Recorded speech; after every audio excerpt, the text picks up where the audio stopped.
আগামী দিনেও কিন্তু আপনি সিদ্ধান্ত নিতে পারবেন না। আগামী দিনে আপনাকে কষ্ট করতে হবে।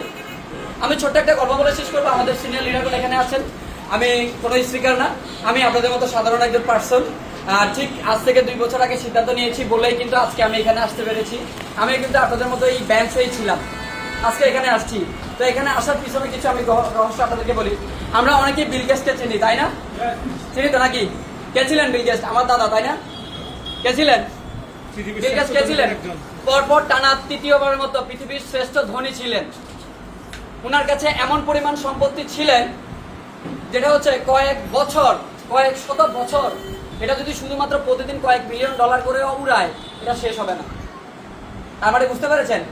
এখন এই বিল গেটসকে একজন সাংবাদিক প্রশ্ন করেছে একটা সংবাদ সম্মেলনে যে আপনি পৃথিবীর শ্রেষ্ঠ ধনী কিভাবে হয়েছে, আপনি পৃথিবীর শ্রেষ্ঠ ধনী কিভাবে হয়েছেন আমাদেরকে একটু বলেন। তো যখন ওনার সামনে যখন মাইকটা নিয়ে যায়, তখন উনি ওনার ওয়ালেট থেকে একটা চেক বের করে বলতেছে, আপনার যত টাকা লাগে আপনি এই চেকের ভিতরে লিখে আপনি চলে যান। তখন ওই ভদ্রলোক মনে করছে যে বিল গেটস মনে হয় কিছুই বুঝে নাই। অ্যাগেইন ওনাকে আবার প্রশ্ন করেছে যে স্যার আপনি পৃথিবীর ধনী ব্যক্তি কিভাবে হয়েছেন, আমাদেরকে যদি একটু বলতেন। সেম উনি আরেকটা চেক বের করে দিয়ে বলেছে যে আপনার যত টাকার প্রয়োজন আপনি এক চেকে বসে আপনি নিয়ে যান। তখন উনি একটু রাগ হয়ে গেল যে 3য়বারের মতো কোশ্চেন করে দেখি, উনি মনে হয় আমার বিষয়টা বুঝে নেয় অথবা আমাকে ইনসাল্ট করতেছে। তখন আরেকবার প্রশ্ন করছে যে স্যার আপনি পৃথিবীর শ্রেষ্ঠ ধনী কিভাবে হয়েছেন, আপনাকে আমি জানতে চেয়েছি আপনি আমাকে চেক কেন দিচ্ছেন।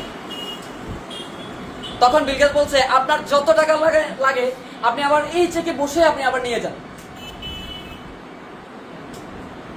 তো 4র্থবারের মতো যখন সাংবাদিক যখন গরম হয়ে যায়, তখন বিল গেটস বলে কুল ডাউন, বসেন। আজকের দিনে চাইলে এই মুহূর্তে আপনি চাইলে আমাকে ছাড়াই চলে যেতে পারতেন। আমার যত পরিমাণ সম্পত্তি ছিল, আমার যত টাকা ছিল, ব্যাংক ব্যালেন্স ছিল, আপনি এক চেকে বসেই আপনি নিয়ে যেতে পারতেন। বিকজ আপনাকে আমি 3বার সুযোগ দিয়েছি, আপনি একবারও সুযোগ কাজে লাগাননি। আপনি একবারও সুযোগ কাজে লাগাননি। আলটিমেটলি আজকে আমরা যারা আছি, অনেকজন আমরা অনেক প্রফেশনে আছি, অনেকজন আমরা অনেক আগেই ডিএক্সএনে দাওয়াত পেয়েছি, আমরা অনেকজন অনেক পরে দাওয়াত পেয়েছি, আজকে দাওয়াত পেয়েছি, একাধিকবার দাওয়াত পেয়েছি। আমি সবাই টানা 3য়বার দাওয়াত পেয়েছি। 3য়বার যখন ধরেছি তখন ছাড়ি নাই। আজকে আমার নামের খাতায় ESD লেখা হয়ে গেছে। বুঝতে পেরেছেন? অর্থাৎ বিষয়টা হচ্ছে যখনই আপনার কাছে সুযোগ আসবে, ঠিক সুযোগ তখনই আপনাকে আঁকড়ায় ধরতে হবে।